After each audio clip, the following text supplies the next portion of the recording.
Hey, pro organizers, it's Melissa. And I feel like you should probably be a little bit scared because I have returned from hiatus and this is my second podcast of the week, which is shocking. But I did promise that I was going to be more regular because I had a lot of people last week who were like, hey, we missed the podcast. And I know it's been a while. I've had a lot going on, but I'm back. I'm here. Second podcast of the week. The first podcast of the week was my bestie, Cabri, and I talking about what we got out of the How To Summit. We gave a little bit of an overview. And now I'm going to dive deep. So I know that there were lots and lots of people that were in the audience, but I know there are lots and lots of people who couldn't be there. And even if you were in the audience, maybe you missed a few things. And so I am going to go through the MainStage presentation that I gave. Presentation or presentation? What do you say? Is that like caramel and caramel? It's definitely not like tomato because everybody knows it's tomato. But anyway, part of this presentation is about how I have undiagnosed ADHD, which anyone who's listened to this podcast for any length of time is like, we know. But I would like to walk you through my presentation. And look, I just said it differently from before. Anyway, getting back on track, I'm going to walk you through, and I am also going to tell you where you can get the slides if you would like to follow along, because I did have slides. They were projected on a giant screen on the wall. But I want you to be able to have these slides because I want you to be able to think about some of the things in this presentation. And I want it to be something that is a resource for you. I'm going to give you two options, both accessed the same way. So if you go to proorganizerstudio.com/links, LINKS, I will put that in the show notes too, so you can just click and go. And if you haven't checked out show notes, there's always a lot of good stuff there. So lots of things in there. But today it's going to be the link for the slides. So you can either look at the slides on Canva as I talk here on audio, or I will also load the video version of this podcast right there on the website, and you can watch it while I flip through the slides, whichever works better for your brain. Or you could just continue listening to this audio and just imagine what I have up on the slides. Whatever floats your boat, ladies, I'm here for you. But here are a couple of things. I am going to go through this whole presentation, and I might divide it into two parts, TBD. But I would also love, if you have any questions, please feel free to hit me up on email, hello@proorganizerstudio.com, or DM on Instagram @proorganizerstudio. And happy to talk some of this through with you if you are thinking about some of the things that I'm talking about, or just have some questions, or whatever. I am here.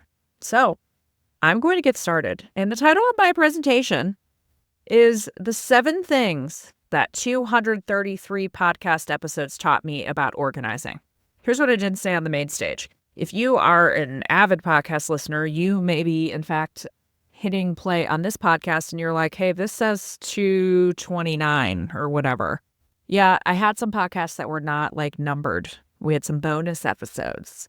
So at the time of publishing this presentation, I had 233 podcast episodes. Now we're up to 235 after I published this one, which is exciting. But I am really going to do this now how I did it in the room so that you can feel like you were there. And if you would like to play along and watch the slides roll by, proorganizerstudio.com/links. Even the airline wants this to be a good presentation. You can see on the screen, I show my confirmation for my flight to Dallas on the Sunday before the summit started. And my confirmation number was bring it. And I was like, boy, I know those confirmation numbers are absolutely just completely random. But man, I feel like that one was made for me. Bring it was that confirmation, and it made me really happy. Even Southwest Airlines wanted this to be a good presentation. Okay. So the next thing is I did start with talking about one thing that everyone in the room has in common, because there are probably going to be parts of this presentation that I give you that you're like, ooh, Melissa, I'm not sure that I agree with that. And that is totally fine. I actually think that we should have more positive, constructive disagreement and talk through some of the things that I believe in and that you believe in. But I did start out this presentation by saying that we have one thing that everyone in this room has in common. And it was a post from our Inspired Organizer group where someone said, "Can we share outfit ideas? Struggling here." Same girl. So my response was, there is nothing that stresses me out more than what to wear to the summit. I said, I didn't spend this much time on my wedding dress. I'm barely joking. That is true. Everyone at the summit just looks so nice. I saw so many super cute outfits. I saw so many people that were absolutely just slaying it with their fashion. And to those people, I say kudos. Absolutely amazing. Personally, the day I gave this presentation, I wore a pink suit jacket and white pants. And if you know me at all, if you have seen me in person, I basically wear black all the time. So I do laugh with Brandy and Ryan about that the only time of the year that I ever wear color is to the How To Summit. But anyway, it was fun to get dressed up in something new. Okay, if you're following along, the next slide. Organizing changed my personal and professional life forever. I have a picture up of my trip to Japan with Marie Kondo and a lot of other organizers, which was absolutely just one of the most amazing experiences that I've ever had. I did a podcast about it. You can go back and listen to it. It was about a year ago. But organizing changed my whole life, truly. And if you haven't heard my story, the very quick version of it is I was an extremely messy person my entire life. And I read The Life-Changing Magic of Tidying Up. I followed it faithfully. We said goodbye to about 60% of the things that we owned. And I loved the process so much. And it was so great. And I felt so good about my house and myself and my life and my family that I was like, oh, I want other people to feel this way. And so since then, I started my organizing business, Home by 11. I grew up to 6 figures in my first year, which I'm incredibly proud of as a solo organizer. And then I realized that my real passion was teaching women how to start their own businesses because I saw so many people that were struggling. And I had not only been able to build something that I was really proud of, but I had a business background. I had worked at Fortune 500 companies my whole career. And I was like, I really think I can help people. And that has been just the biggest honor of my life. I have had a lot of years in the workforce, and there's nothing that has made me happier than the last few years being able to help women and a couple of men really change their life and make their organizing business dreams come true. So organizing is incredibly important to me, and it's an important part of what I do, just to make sure that you understand that I have a passion for teaching people how to build businesses.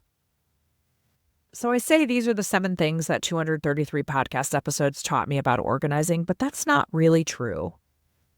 What's really true is that in those 233 podcast episodes, here is what else is behind it. So there are 424,000 podcast downloads.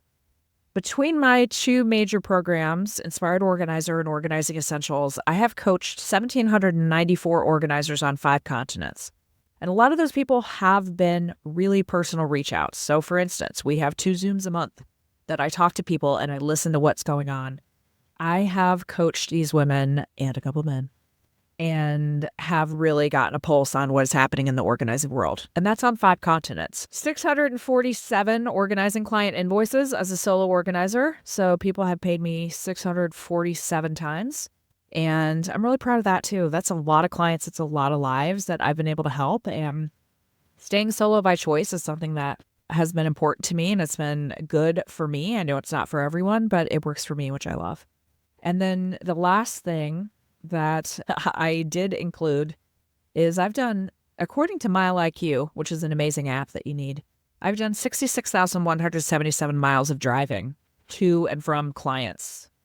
And that includes 1 speeding ticket that I got on the way to a client in Iowa. So thank you to the Iowa State Highway Patrol for that. But the 7 things that I'm going to talk about really come from all of those experiences and so many more things that I couldn't even articulate.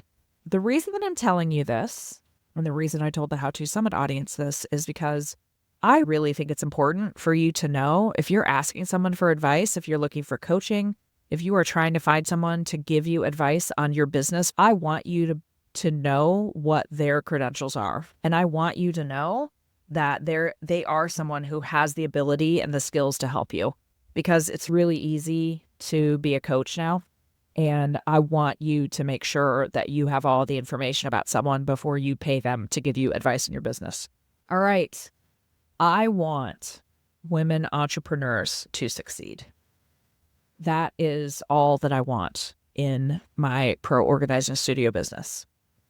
And I want you to succeed at whatever your definition of success is, okay? You get to set the success parameters, and it can be anything from, I just would really love to get out of the house a couple days a week, or I would like a weekend side hustle, or I want to grow my business enough, or maybe it's just fun money for a vacation, or maybe you, like me, are your family's breadwinner and you have a very specific financial goal you have to reach.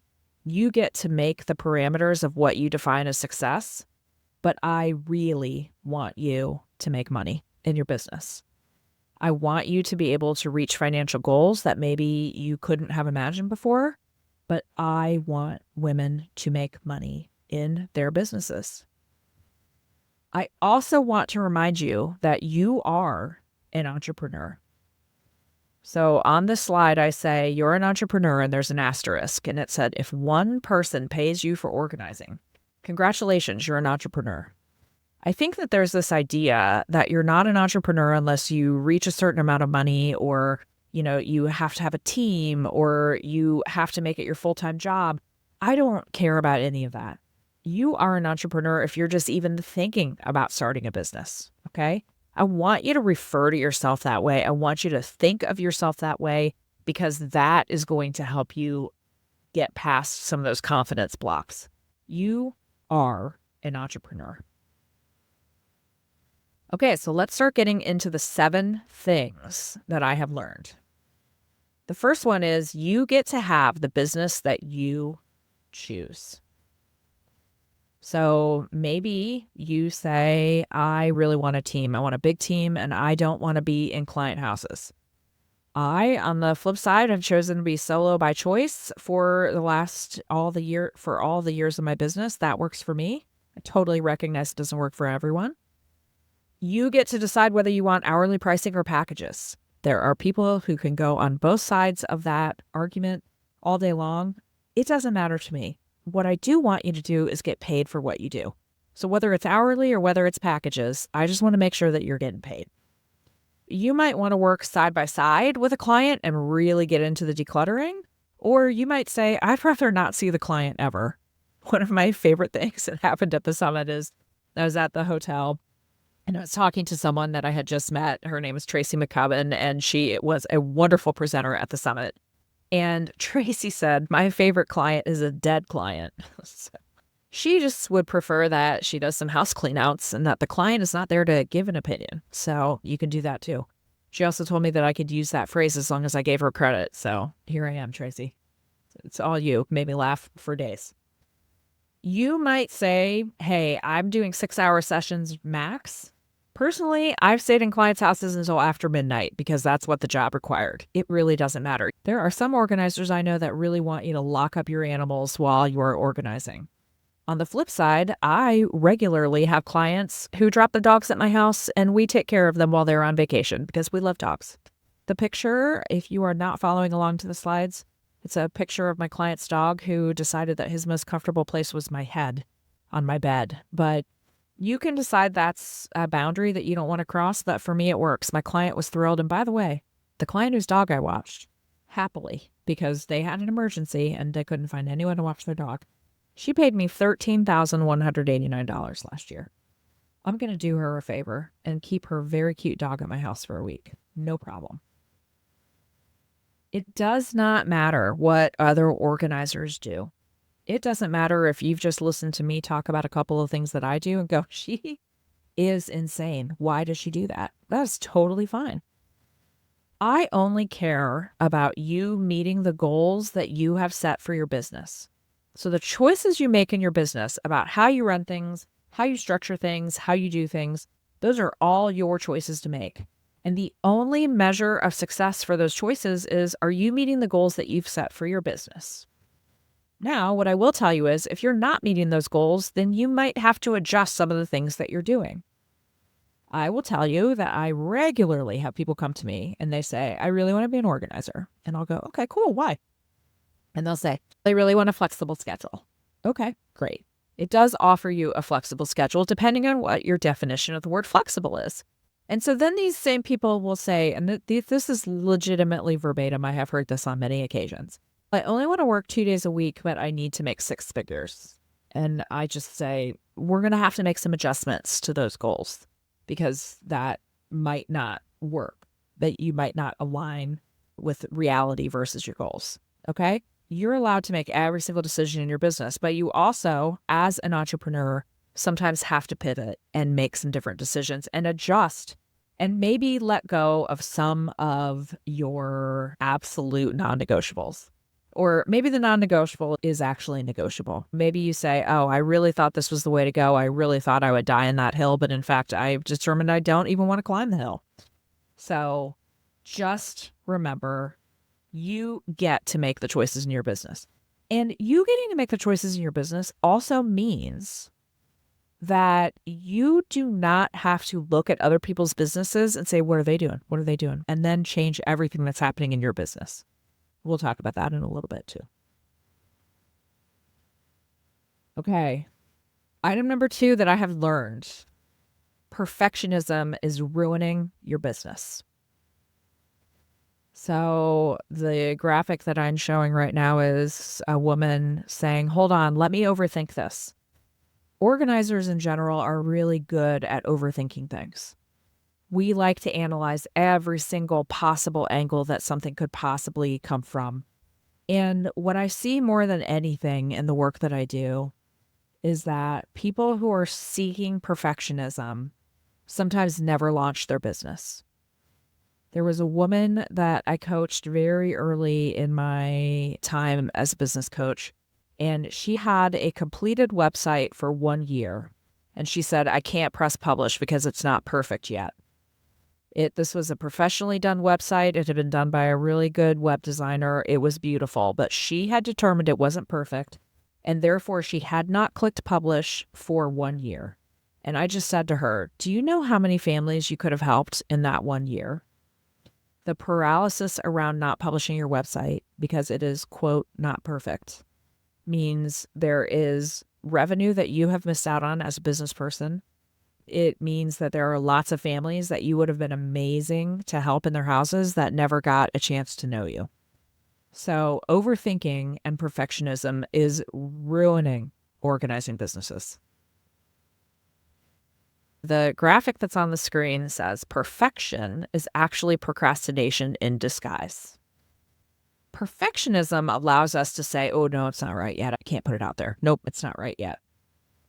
If it's not perfect and it can't be out in the world, then you can't fail. You can't fail at something that hasn't started.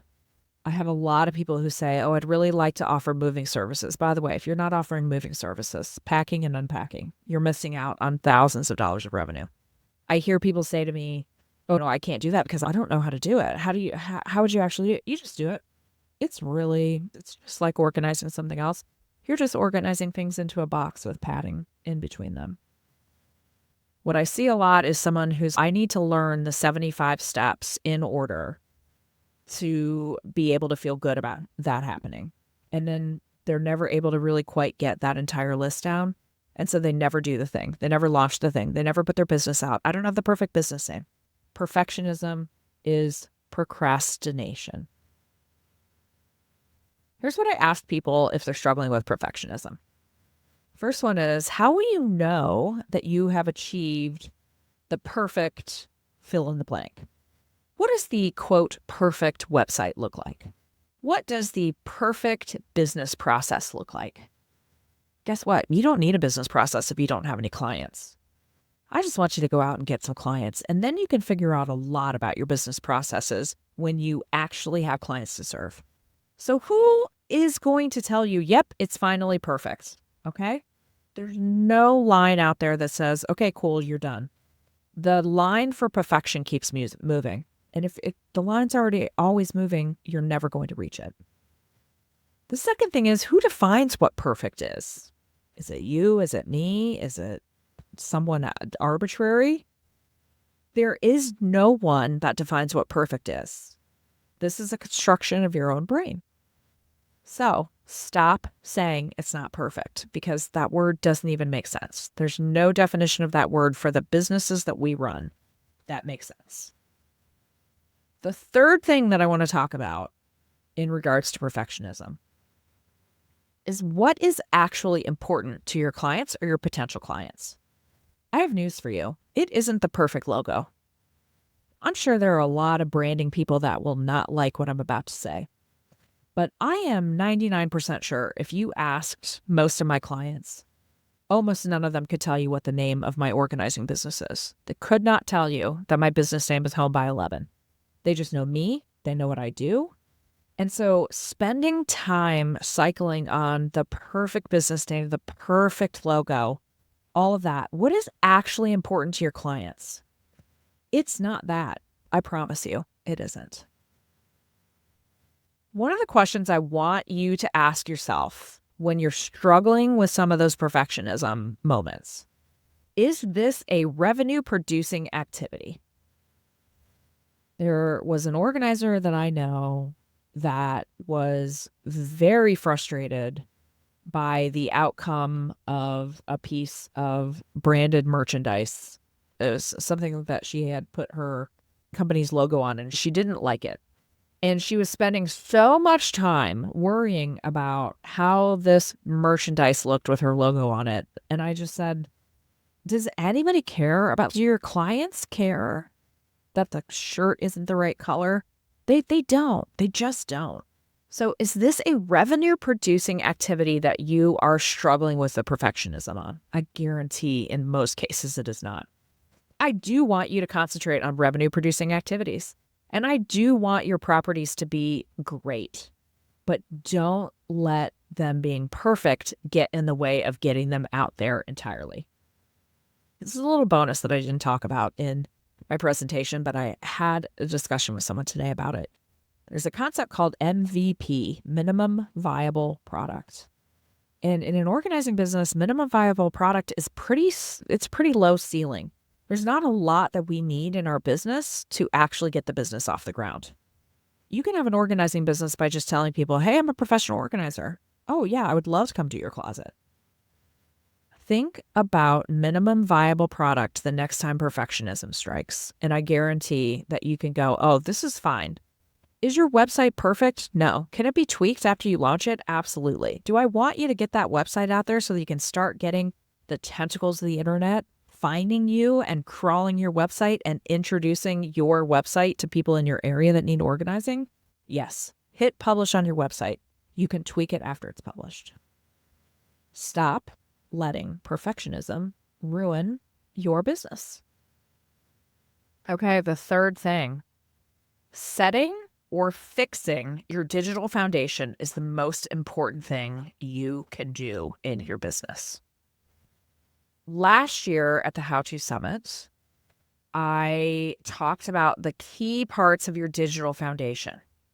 They included a website with personality, a Google business profile, SEO, blogging, a lead magnet, and email marketing.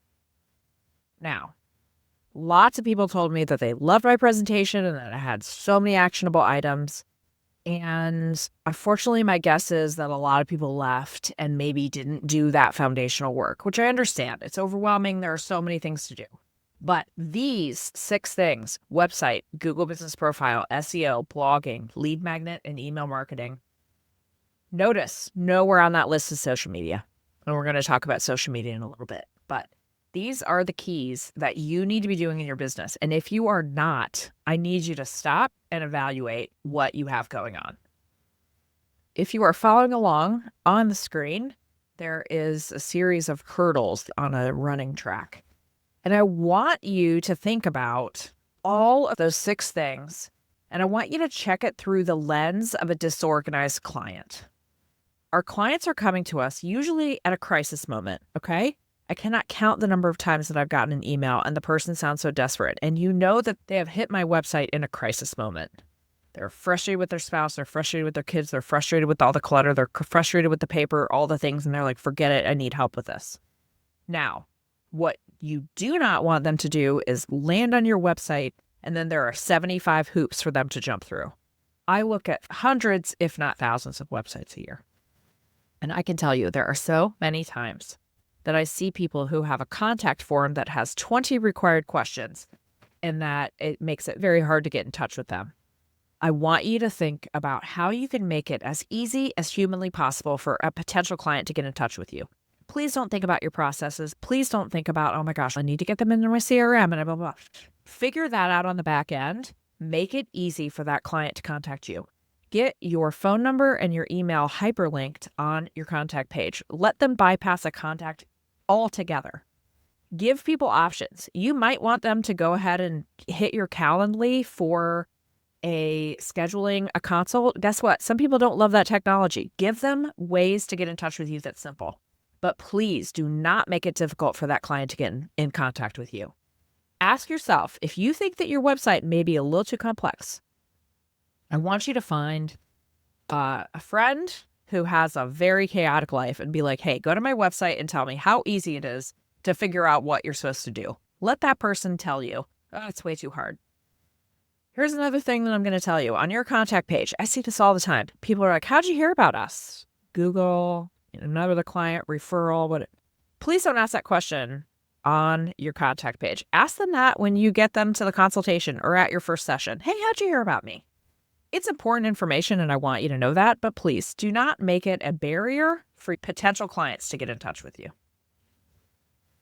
When someone is struggling to find clients and I ask them specifically whether they have done that foundation work, whether they have gone through and looked at their website and really made it shine with their personality and made it easy to navigate, if they are posting on Google Business every single day, if they've done their SEO, if they blog, all of those things, I ask them. If you're on my slides, you can see 3 different things, including Dr. Evil from Austin Powers saying, how about no? It's Taylor Swift saying no. A lot of people say, I don't know. Can you just tell me how to do my social media? No, I can't. Because social media is not what's going to get you those clients. Your website and all those other digital properties are. So a lot of people will come to me and say, I don't have enough clients. And when I say, have you done this and this? They will say, nope, haven't done it. Those digital foundations are critical. Nothing in our business is possible without clients. We cannot make our financial goals, our personal goals. We cannot keep the lights on without clients.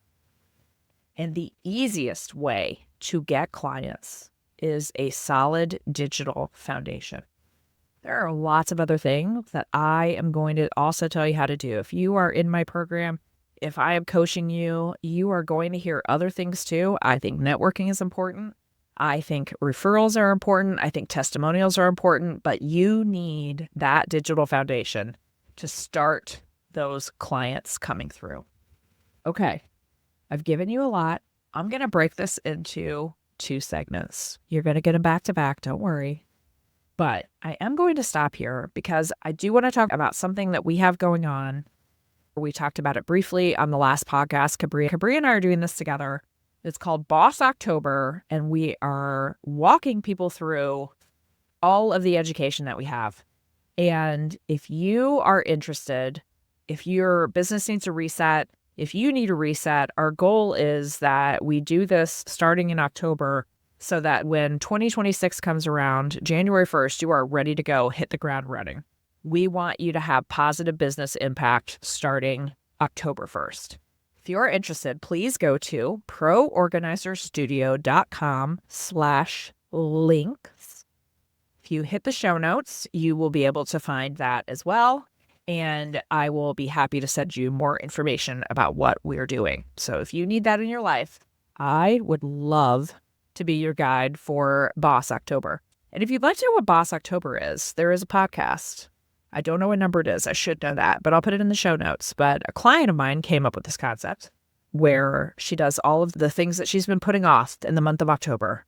And so we're going to take that concept and turn it on its head and make sure we fix our businesses going into 2026. All right, just to recap, the first 3 things that we talked about today of the 7 things that I learned are you get to have the business that you choose.